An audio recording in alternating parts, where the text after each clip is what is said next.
এ বলের অন্যায়।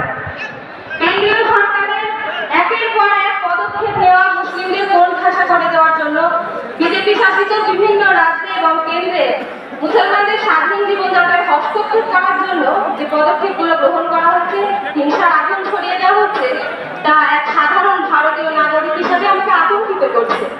কারণ আজ আমার সংবিধান বিপন্ন, সুপ্রিম কোর্টের সুপ্রিম পাওয়ার প্রশ্নের মুখে। 2019-এ তালাক বিল থেকে শুরু করে এনআরসি সিএএ কার্যকর, অভিন্ন দেওয়ানি বিধি, এরপর ওয়াকফ বিল, কি ভেবেছে এইভাবে শেষ করবে?